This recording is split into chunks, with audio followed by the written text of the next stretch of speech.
It's a beautiful night tonight in Boston as we play Game 2 of a 4-game series between the Los Angeles Angels and the Boston Red Sox. Welcome inside the broadcast booth, everybody. I'm Don Orsillo along with Jerry Remy. Welcome to Red Sox baseball. Well, a tough loss here last night for the Red Sox, but their backstop continues to impress in Christian Vasquez. Probably the best night he's had as a big leaguer last night for the Boston Red Sox, doing everything, hitting the ball defensively. We'll look at the defense first, throwing out a couple of runners at second base. First on a curveball right here from Workman, makes up the difference with a great throwing arm and gets the out at second base. And then on a pitch out, he gets the runner by about 5 feet. Also doing it offensively, and that's been a pleasant surprise, I think, about Vasquez, the way he's used the whole field, going to the opposite field right there for a base hit and then pulling the ball into left field for a base hit. So, in my opinion, I thought last night was probably the best night that he's had since being in the big leagues, and he's had a lot of very good nights since being here. There's no question about his defensive ability, and the offense has certainly come around. The Red Sox trying to bounce back tonight. Brock Holt, of course, back at the top of the Red Sox lineup, trying to keep this hitting streak going. He's got a 12-gamer going. We'll come back and talk some more Red Sox right after this.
Series between the Red Sox and the Angels. Welcome back inside the broadcast booth, everybody. Well, earlier this season, Daniel Nava started off very slowly for the Red Sox, had kind of an uppercut swing, as John Farrell described it.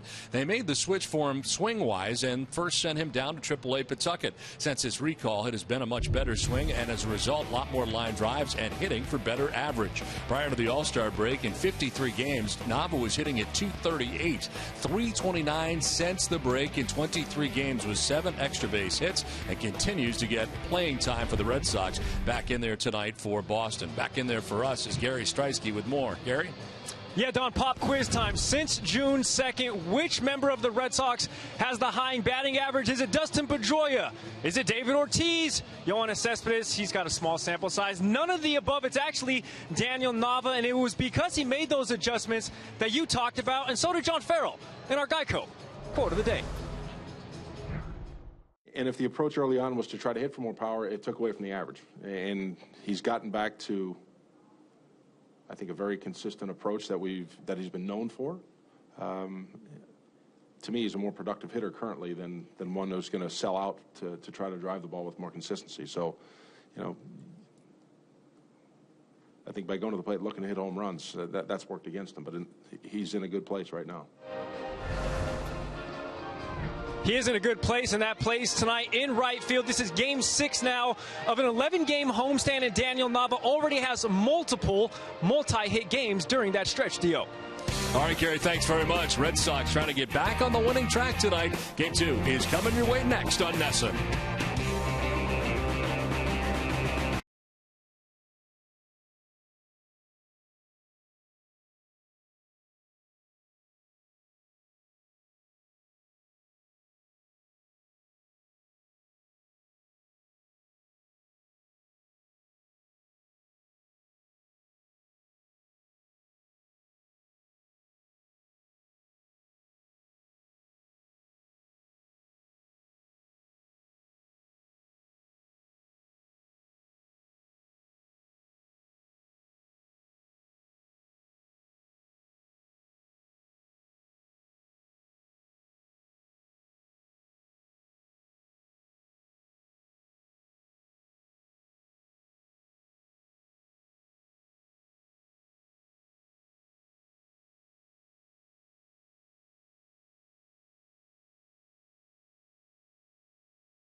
Airlines, Sullivan Tire and Auto Service, Toyota's website for deals via Toyota.com. McDonald's, I'm loving it. Subaru Dealers of New England, your New England Kia dealers. And When the Game Stands Tall in theaters August 22nd. Well, we welcome you back to Fenway Park as the crowd settles in for Game 2. It is night 1 of the Red Sox 13th annual WEI NESN Jimmy Fund Radio Telethon today and tomorrow. And a look at the tote board so far as $843,774 so far has been raised, and we hope again Red Sox Nation will come up again big for the Jimmy Fund in the next 2 days, tonight and tomorrow. And again, the number for you to donate, 877-738-1234. Well, the Red Sox trying to bounce back after a loss here last night to the Angels. Boston begins the game 15.5 games back of the Baltimore Orioles, while the Angels with the victory now have a half-game lead over the Oakland A's. And the A's heading in the wrong direction. They have lost 5 games in a row. Yeah, it's hard to believe that that would happen with that pitching staff the way it is right now, but the fact is it has, and the Angels are right there ready to prime and make a move. And Jared Weaver on the mound tonight. The Red Sox did beat him in his last time that they faced him, but one of the top right-handers in the American League.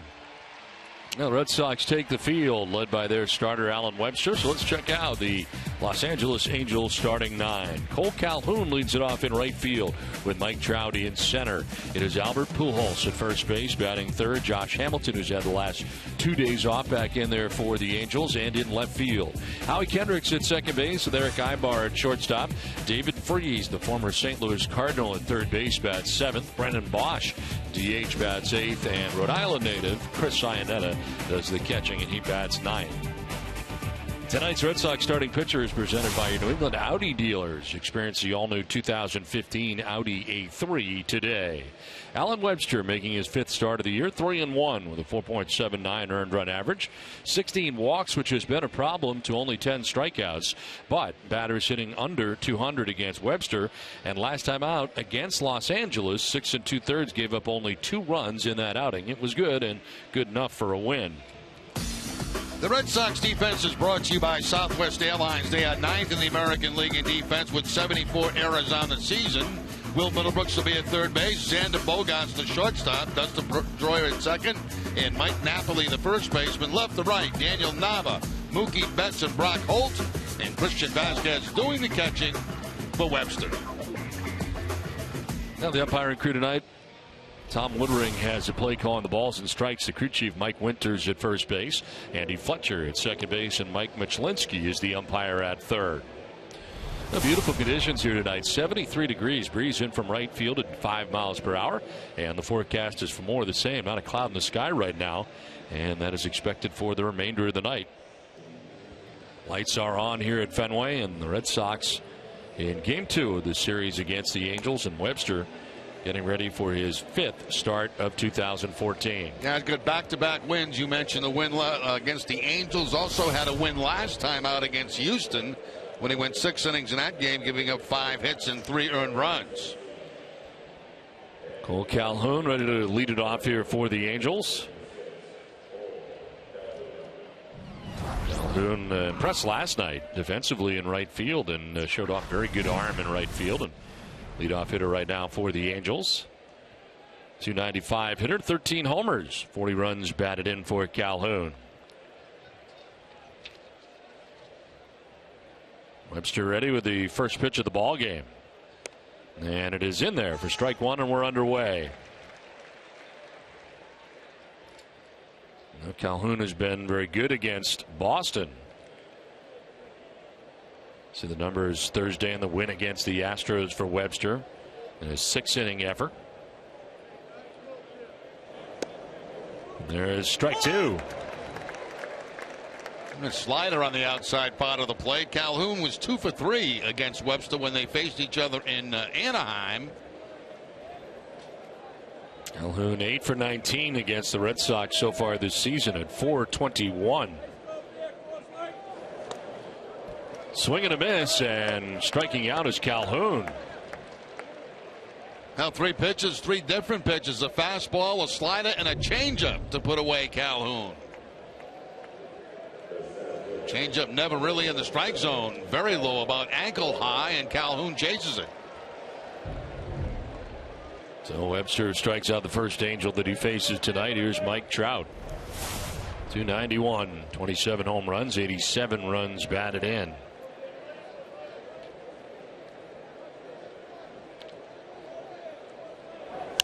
On the ground left side, Bogaerts to the backhand, plants and throws in time to get Trout. He got down the line very well and made that relatively close, 2 down. Yeah, you have no time to waste when Trout is going down that first base line. He can really run. And you see Bogaerts going to the backhand here. He sets up a crow hop step, a throw to first base, and they just barely get Trout. Especially coming from that right-handed batter's box. Big, strong guy that can run. 2 down here in the first inning. Albert Pujols the batter. 272, 23 home runs, 75 runs batted in. Nice bounce back year for Pujols, and one that has been healthy, and that's really been the key for Albert, who really struggled with foot problems all of last year. We saw him hobbling around trying to play through it through a lot of last year.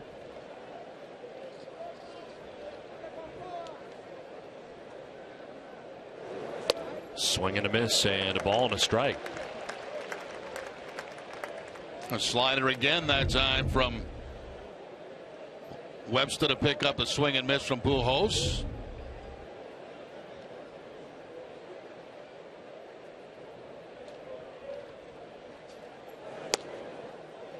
Good pitch. Could have been a strike. Called the ball. 2-1. Yeah, held there for a long time by Vasquez to catch it too, to give the umpire a very good look at it. Watch how long he holds the ball in that strike position.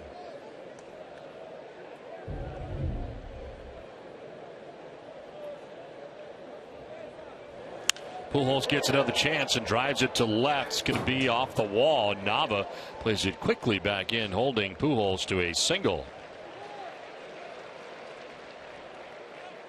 So a 2-out base hit. Well, fans, you can test your Red Sox IQ right now with the MLB Preplay mobile app. Download for free and start predicting every at-bat of every Red Sox game all season. Tonight, Preplay predicts Allen Webster will go 6 1/3 innings, allow 4 earned runs, 8 hits, 3 walks, and strike out 4.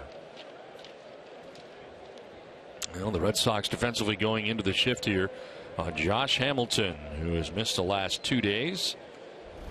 Giving him some time off to get his head straight, and has really struggled for the Angels. He's always done well against the Red Sox. A .306 batting average against Boston.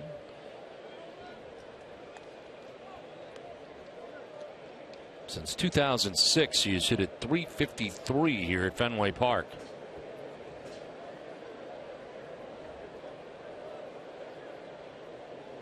.32-year-old waiting on a 1-0 pitch.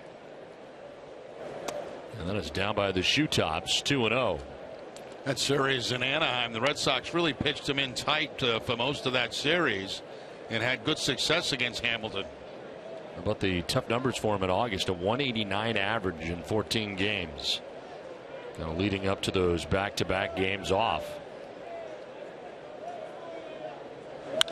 Drives one to center field. Mookie Betts has got room as he goes back shy of the track to make the catch. It ends the top of the first inning.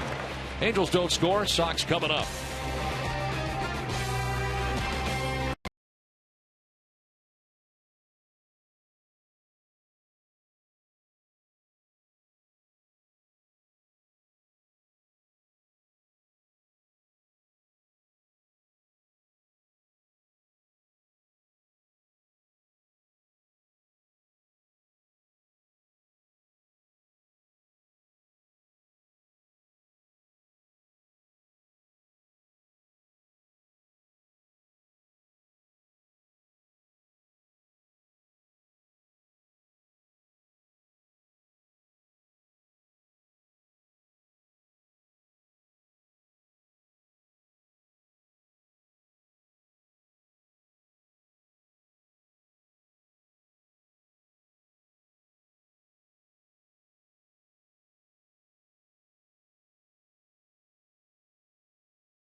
The 12th birthday here at Fenway Park as the Red Sox are coming up in the bottom of the first inning. First, we'll check out the starting pitcher, Jared Weaver. Starting pitcher presented by New England Nissan dealers. Weaver's 27th start of the year. 13-7 with a 3.66 earned run average. 125 Ks to 50 walks. And opponents hitting at .239 against the tall right-hander. And last time out against Boston and Anaheim, a loss. 6 innings, 4 runs, 2 walks, and 3 strikeouts.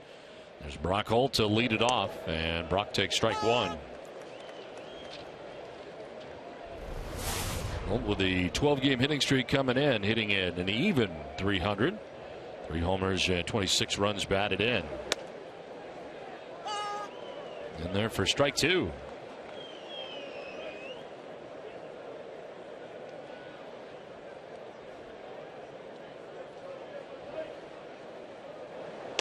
Pitch inside, and it's 1-2. 15 career starts for Weaver against the Red Sox. He is 4-6. The Red Sox, the only American League team that he has a losing record against. One hopper out to Kendrick at second base for the first out here in the bottom of the first inning. Now it's time for the Red Sox starting lineup, and it's brought to you by McDonald's. I'm loving it. Brock Holt we just saw in right field with Dustin Pedroia at second base batting second. David Ortiz, the DH, bats third with Mike Napoli at first base. Daniel Nava in left field with Will Middlebrooks at third base batting sixth. Xander Bogaerts at shortstop with Mookie Betts second straight night in center batting eighth. And Christian Vasquez does the catching and bats ninth. Dustin Pedroia takes a pitch up high for ball one. 285 average for Dustin coming in. 5 homers and 45 runs batted in. Pedroia 2 for 5 in the ball game last night.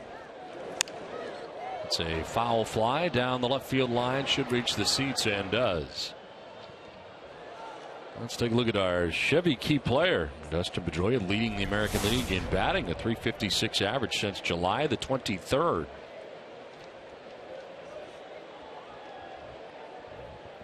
Seven for 19 on the current homestand for Boston.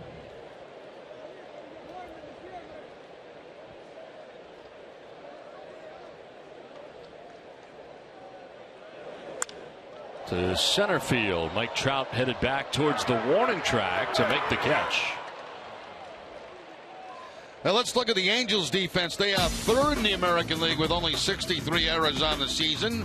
David Freese at third base, Eric Ibar the shortstop, Howie Kendrick at second, and Albert Pujols the first baseman. Left to right, Josh Hamilton, Mike Trout, and Cole Calhoun reside header doing the catching for Jared Weaver.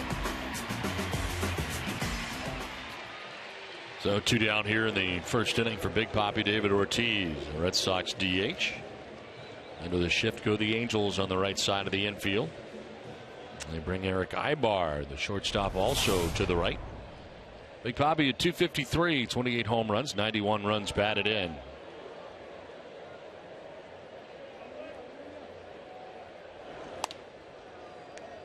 The last time the Red Sox faced Weaver in Anaheim, a lot of breaking balls in that game for Weaver.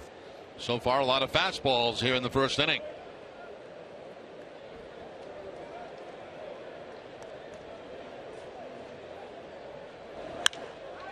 Other way, but foul down the left field line.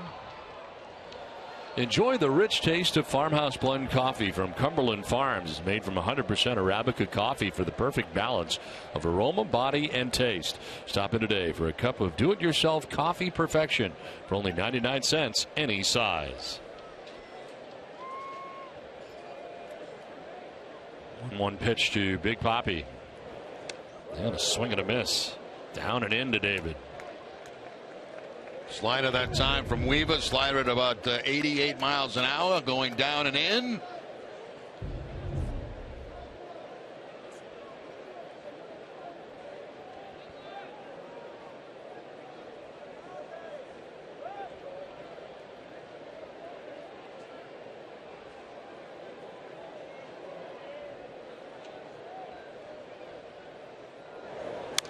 Ortiz protecting the plate, reaches out and pokes it foul off to the left. Back to the curveball to the outside part of the plate that time for Weaver. Shook off just about every pitch. Fastball in, fastball away, change up, slider, and went with a curveball. Saw Napoli waiting on deck. Yoenis Cespedes with the beginning of the game off. 1-2 pitch. Ortiz with authority the opposite way. And out of the yard. Home run. David Ortiz hits his 29th of the year, and the Red Sox are on the board 1-0. He takes it oppo.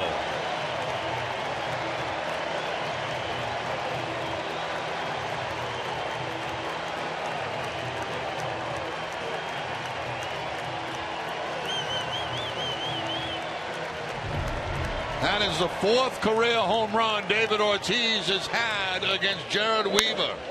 He is now 9 for his last 20. On contact, I think Ortiz thought this ball was going to be off the wall, but it gets up over the wall into the bleacher seats.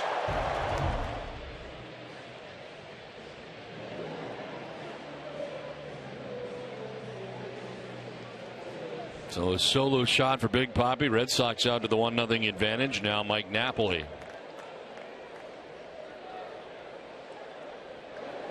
Saw Cespedes have kind of a tough night last night, Jerry, at the plate, and they decided to give him a day off today. Yeah, John Farrell said today that, last couple of nights it's looked like maybe he needs some time off, maybe a game off, and he's got it tonight.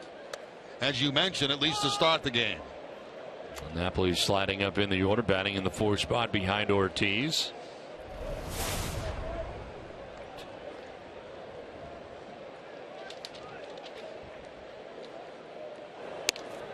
Alltown, New England's premier convenience retailer, is committed to supporting the communities they serve. For every home run the Red Sox hit the rest of the season, Alltown will donate $500 to the Cystic Fibrosis Multiple Sclerosis Foundation. Visit www.cfmsfund.org for more info.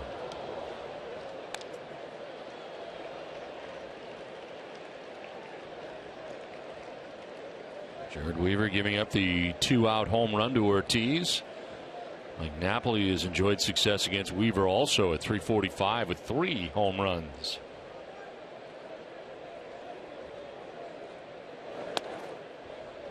A little low, 2-2.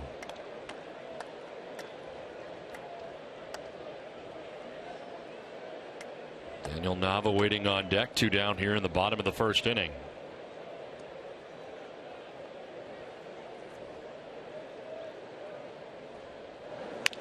On the ground left side and through into left field.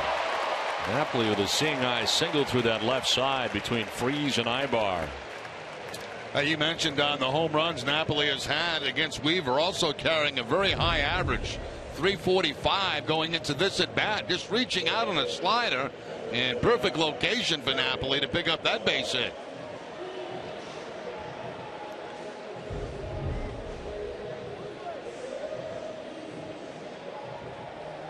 Two down, Napoli at first base, and will give Daniel Nava a chance. Inning started well for Weaver. Got the first 2 outs in Holt and Pedroia. But a home run and a single sense, and here's Nava. Interesting in listening to John Farrell before the game talk about the adjustments Nava has made at the plate and less of that uppercut swing that we saw earlier this season that it appeared was looking for home runs and was not carrying over for average, and now he's come back kind of a different approach from AAA, and with the Paw Sox, and the second half has been much better for Nava and far more consistent. Yeah, Nava even admitted himself early in the season he was lifting too much and got that worked out, and when he went back to Pawtucket. Guy who hit up over 300 last year. It's ground ball right side. Ranging is Kendrick. He will throw out Nava to end the inning. A solo home run for David Ortiz, his 29th, as the Red Sox on top 1-0.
Welcome back to Fenway Park on a very special night here tonight at Fenway. Red Sox 13th annual WEI Ness and Jimmy Fund Radio Telethon today and tomorrow. And right now the number at 846,246.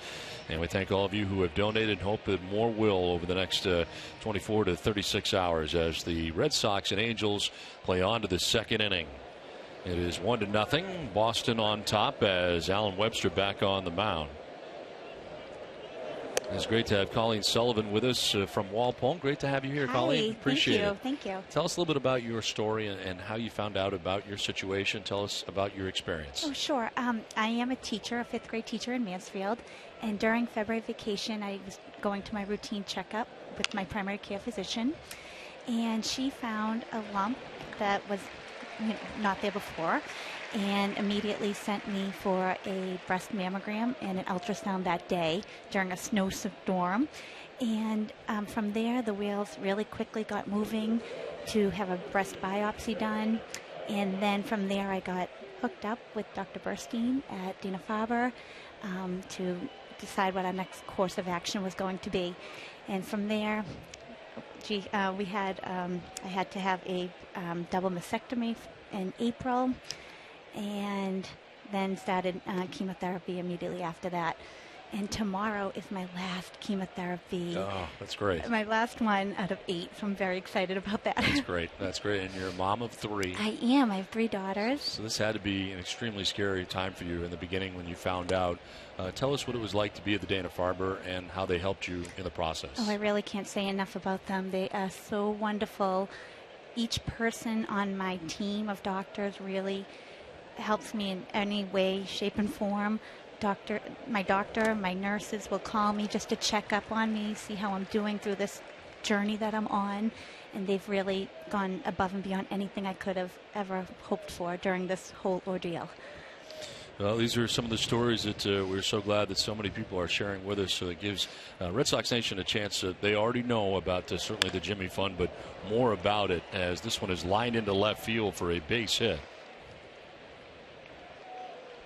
So the experience at the Jimmy Fund, you mentioned Dr. Burstein, who's going to be joining us a little bit later, in fact, in the broadcast. But tell us a little bit about how your family has been affected by this as well and how they've been taken care of. Sure. I do have 3 young daughters, like I said, and it was very difficult to explain on their level what I was going through because I really didn't look sick on the outside to them, and it was hard for them to understand that inside my body was at war.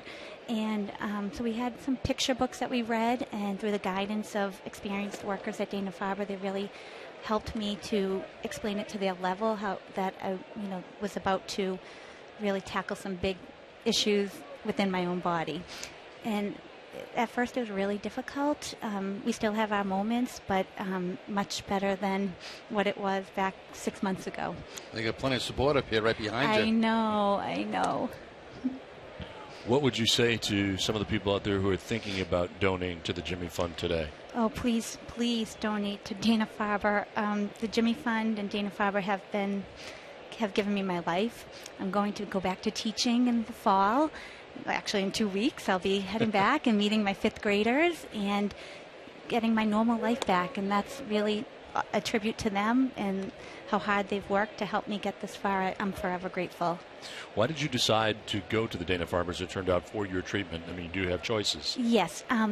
The reason why I went to Dana-Farber was because my uncle had previously gone to Dana-Farber for his own medical issues, and he had such a wonderful experience there. My aunt Jacqueline talked about for years what how the TLC was just really a huge component of Dana-Farber, and now I've experienced it myself that I really don't feel like such a number there. It's such a huge place, and I feel that when I meet with the doctors and nurses, I feel like I'm the most important person there at Dana-Farber. And it is a strange feeling, too, when you're all together as a group. It brings everybody so close together because everybody's battling something, and you just bond that way. There's a sense of acceptance there. When I go there with my bald head, I feel like everybody, feels what I'm feeling, and I really feel such a deep sense of gratitude for them for that. And you'll be returning to teaching in Mansfield, is that correct? Yes, in Mansfield, exactly. Very good. Can't wait. It's great to have you with us, and congratulations on your last treatment coming up, and it's great to meet your family as well. They're all here along with you as this is driven out towards deep right center field. Back goes Mookie Betts and makes the catch right at the wall and fires it back in the triangle area. It's going to turn into a double play. Mookie Betts with no more room to work with out there makes the grab. Colleen Sullivan, thank you so much for being with us. Good luck to you. Thank you. Thank you very much.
Angels and Mookie Betts. What a play this was. So it takes a peek to see how much room he's got, and then goes right to that Red Sox bullpen to make the catch.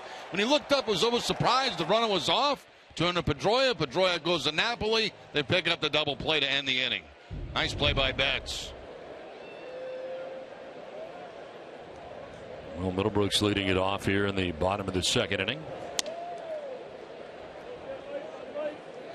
Brooks had 183 coming in, 2 home runs, 11 runs batted in.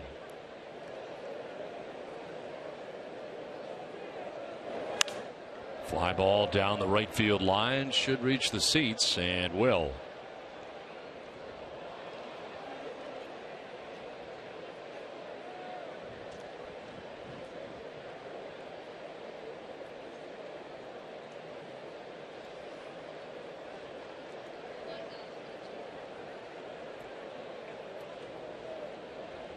Guarding the line at third is David Freese. Middlebrooks leads it off. And Xander Bogaerts and Mookie Betts.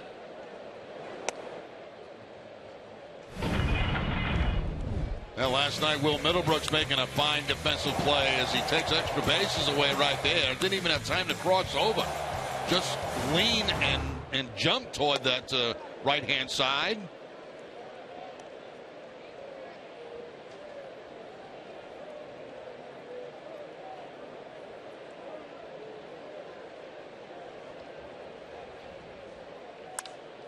Popped up right side of the infield. Howie Kendrick and Pujols, and it's Albert Pujols who wants it, and he takes it for out number 1. Now take the family to the ballpark for one last hurrah with the end of summer family pack, brought to you by our friends at Boston Duck Tours and the shops at the Prudential Center. Special package includes tickets, free parking at the Prudential Center garage, and free Boston Duck Tour rides to and from Fenway Park. Fans can purchase tickets at redsox.com/familypacks. 1 out for Xander Bogaerts. 226, 8 homers, and 30 runs batted in. Fouled up and just below us. I was going to throw myself in front of that, Jerry. Go ahead. I thought that was going to hit you. I didn't even see it. I know. One down for Bogaerts here, down 0-1.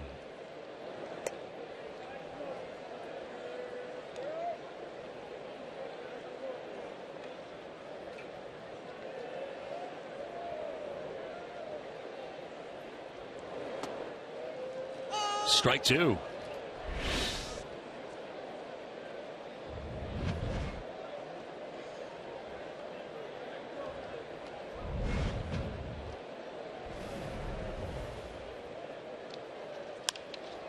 Fly ball to center field. Mike Trout is out there.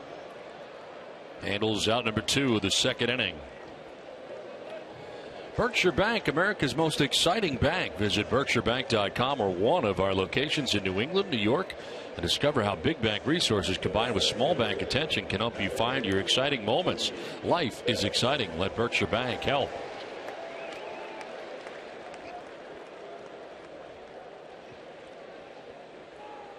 Two down for Mookie Betts.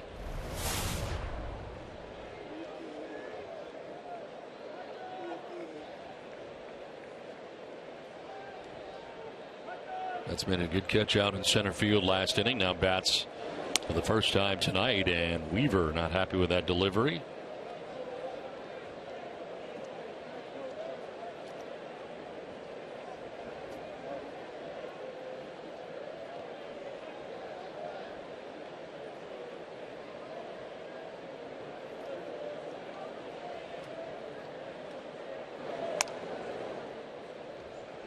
Called the ball, 2-0. Weaver looking in.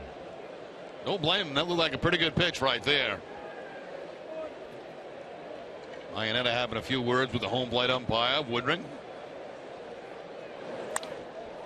Foul backhand out of play. 2-1. Arbella Insurance Foundation is the proud presenting sponsor of the WEI Ness Jimmy Fund Radio Telethon. This season dedicated to striking out cancer in kids. Arbella donates $50 for every strikeout thrown by a Sox pitcher, up to $100,000. Arbella Insurance Foundation, here for the Jimmy Fund, here for good. 2-1 to Betts. And that is a strike over the outside corner.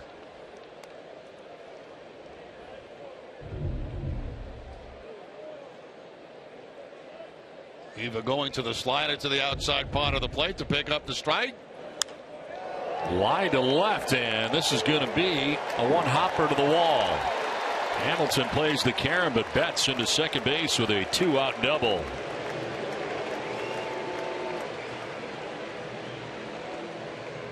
Yeah, Mookie Betts now has a 4-game hitting streak, which is spread out over quite a while. That was a changeup, it looked like. And Betts gets out in the front of it and hooks it right down that left field line for the easy stand-up double.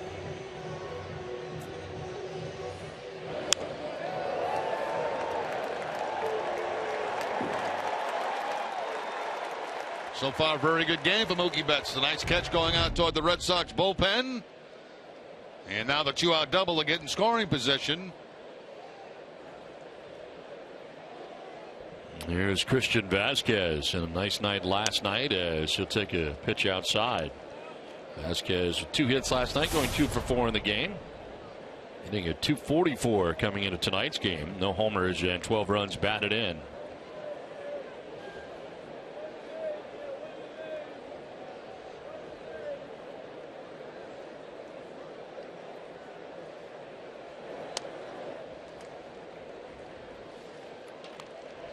No 2 outs and runners in scoring position. Vasquez at .385.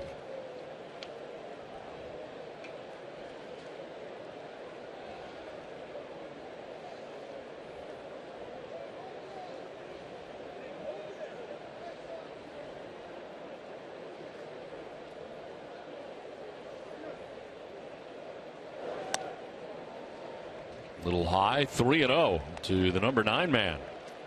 Of course, we did our open tonight on Christian Vasquez, and hopefully our game goes better than our open did tonight, Don. That's 6 or 7 takes. I don't remember. Just awful. I mean, really bad. One of the worst performances we've ever had recording an open. Nothing was working. No. was no flow. Yeah, and same thing from view from the booth. Yeah, that was a struggle today, too. Terrible. There's ball 4. Headed down to first base is Vasquez. Walks the number 9 man. And 2 outs in the inning. You know, it got so bad that I started to read your message that you have up on the wall that you read before you do an open. Right. And if you want to repeat it. It's actually not mine. I can't take credit for it. Somebody wrote it for you. No, it wasn't written for me at all. L. Duncan had it up here one day and left it up in the booth. So we just kept it up here continuing. It's not really mine, but I use it. It's I'm beautiful, I'm strong, and something else. I'm inspiring. That's what it is. That's what Don says every day before he does the open. So we weren't quite so inspiring today. As it turns out, we were very uninspiring. I'm told between the view from the booth and the open, it was 13 takes between the two. And that's very uncommon. Yes, 7 and 6. The 1 pitch driven deep and far to right field for Holt. Back goes Calhoun onto the track. He leaps and makes the catch and brings it back in. Wow, Cole Calhoun robs Brock Holt of a 3-run home run.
Last night, he outdoes himself here tonight. He sure does. I had this written down as home run in my scorecard already, and Calhoun makes me take the whiteout out. Unbelievable play, terrific play, and his ribs hit that wall pretty hard as he makes that catch. Takes a home run away from Brock Holt. He's played some right field in this beginning of this series. Yeah, that was going to be a 4-0 Red Sox lead. Now it is just 1-0. And now it's Brandon Bosch who leads it off here for the Angels in the top of the 3rd inning. Bosch, Iannetta, and Calhoun.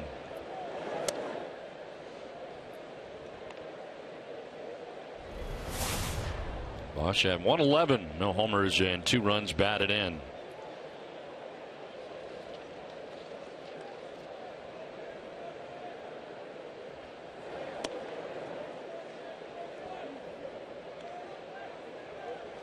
Bosch driving in his first Major League RBI Wednesday since May the 29th of last year versus the Mets.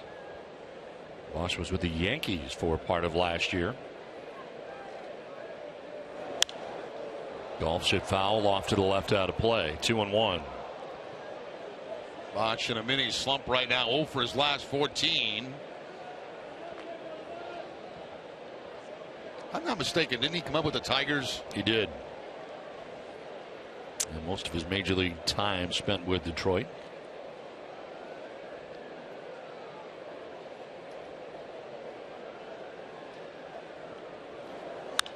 Two-one is chopped to first. Picked by Napoli. Going to need some help, and Webster's over to cover for the first out of the inning as we send it down to Gary. Guys, the new sign on TC with tonight's poll question: which American League team has the best chance to reach the World Series? Sox 1 for the Baltimore Orioles, Sox 2 for the Kansas City Royals, Sox 3 the Angels, Sox 4 the Oakland Athletics. Text your answer 536-536.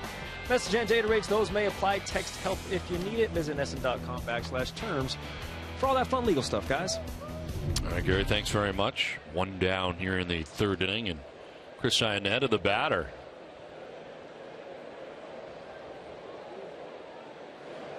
Iannetta lines this down the left field line, but foul.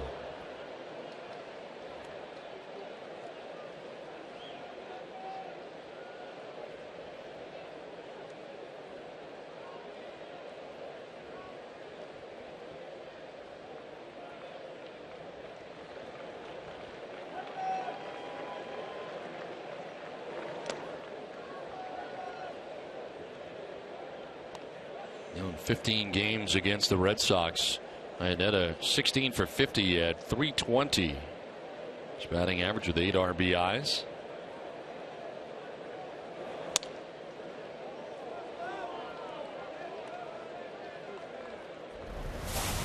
He's got 19 doubles on the year, second highest total of his career. Had 22 doubles back in 2008.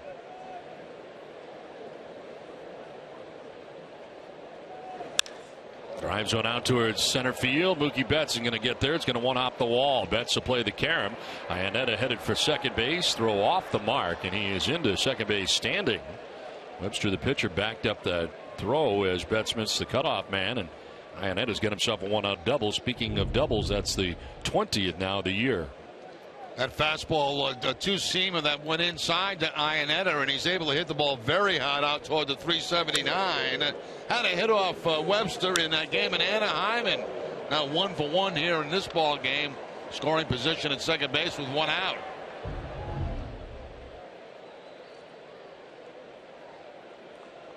And on top of the order for the defensive hero for the Angels, Cole Calhoun. Calhoun struck out swinging in the first inning, 0 for 1.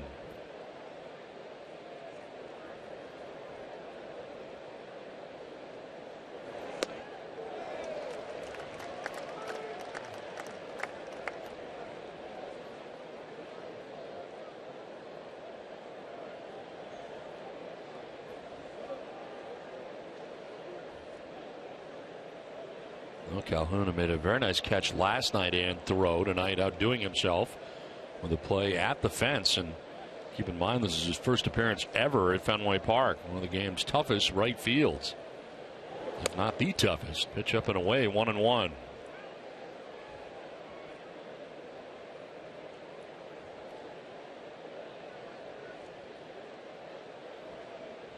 Said last night after the game, the most unique right field that he's ever played in, and that's certainly been the case for a lot of right fielders.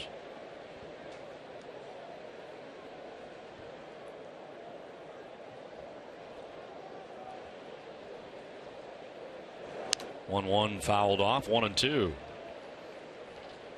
The Beth Israel Deaconess Medical Center is the official hospital of the Boston Red Sox. Now offers walk-in urgent care at Chestnut Hill. It's open 10 hours a day for minor emergencies. For more information, go to bidmc.org/Chestnut Hill.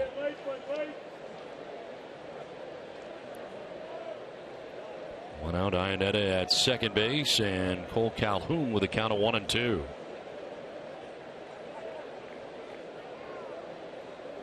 Last 58 games hitting at .322 and getting his face out of the way on a fastball up and in.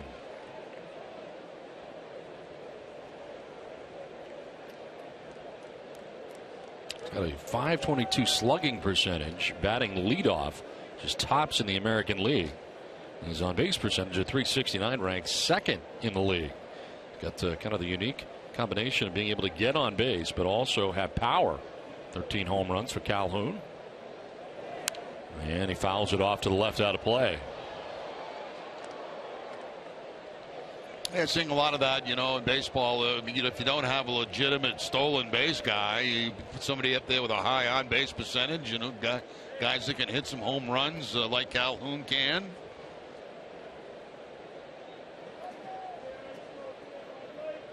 I think about Curtis Granderson at one time, who was leading off of the Tigers with exactly good pop and striking out over 100 times a year.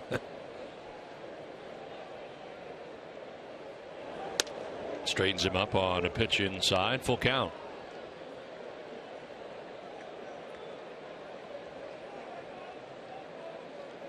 Think of the days of Moneyball when it was at his prime in Oakland, and there were times where Scott Hatteberg led off for the Oakland A's because of that on-base percentage. And when you think of Scott Hatteberg, I don't think you necessarily think speed. Or leadoff. No, I don't either. Payoff pitch is popped up. Foul ground. See, Vasquez has a chance. He won't.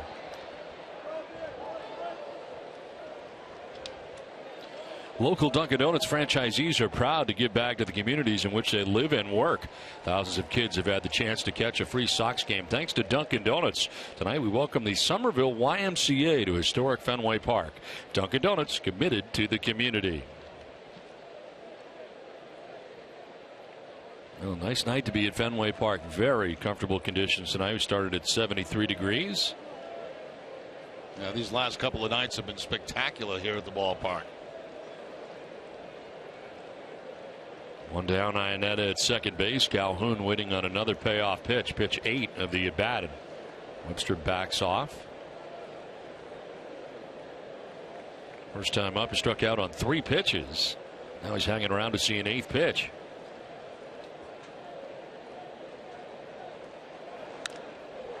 Fouled off, and we'll do it again.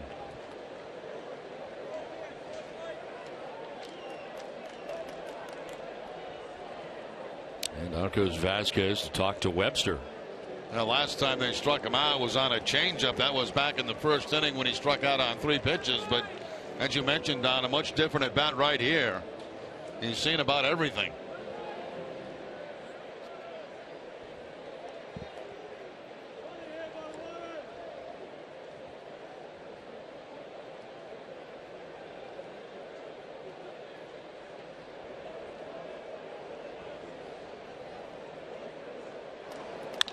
Line into center field, a base hit. Chris Iannetta being waved around. Mookie Betts will not throw, and the Angels tie the game 1-1. So Calhoun in a lengthy at bat ends up with a base hit that ties this game. Well, they fooled him back in the first inning on a changeup, but not this time.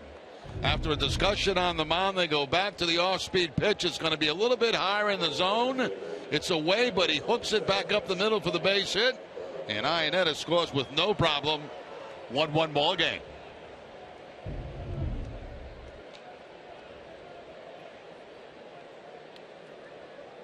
So 1 out, a runner at first base. Red Sox infield a double play depth, and Mike Trout now the batter. Grounded out to shortstop in the first inning, 0 for 1.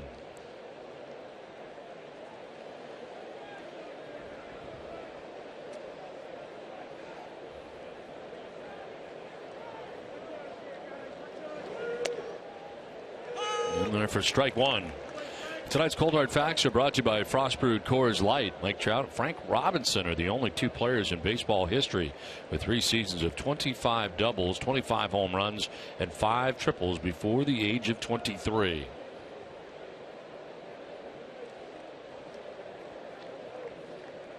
Throw to first, and back to the bag is Calhoun. Calhoun with 4 steals on the season. He's been caught a couple of times.